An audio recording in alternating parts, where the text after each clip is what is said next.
നമുക്ക് കണ്ണൂരുകാരുടെ മുട്ടസൊക്കെ ഉണ്ടാക്കിയാലോ. ഞാൻ 1 കപ്പ് പച്ചരി 3-4 മണിക്കൂർ കുതിർത്തതാണ്. ഒന്ന് അരച്ചെടുക്കാം.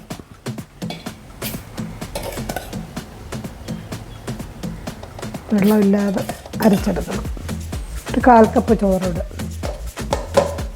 2 മുട്ട,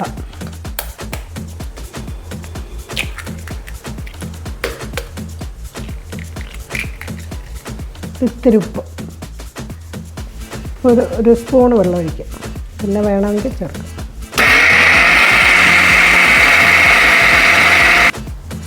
ഇതുകൊണ്ട് ഈ പരുവത്തി എൻ്റെ അരച്ചെടുത്തിട്ടുണ്ട്. ഇഡ്ഡലി മാവിൻ്റെയൊക്കെ പരുവായിരിക്കണം.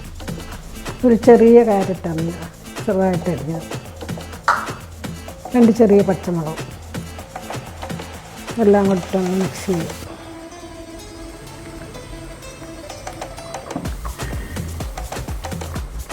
എണ്ണ ഒഴിച്ച് ഞാൻ വെച്ചേക്കും, ഒന്ന് ചൂടാവട്ടെ. എണ്ണ നല്ലപോലെ ചൂടായി. പിന്നെ ഓരോ തവി അങ്ങോട്ട് ഒഴിക്കും.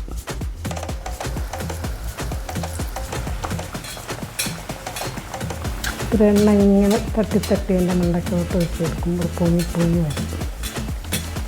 ഇത് നമുക്കൊന്ന് മറിച്ചിടാം.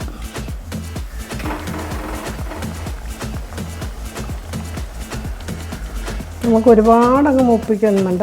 തേയിൽ ഓയിലിട്ടൊന്ന് അത് വെന്ത് വന്നാൽ മതി. ഇങ്ങെടുക്കാം. ഇതിൽ എണ്ണ പോലെ മുക്കുന്ന സമയത്തിന് അടുത്ത് ഒഴിക്കും.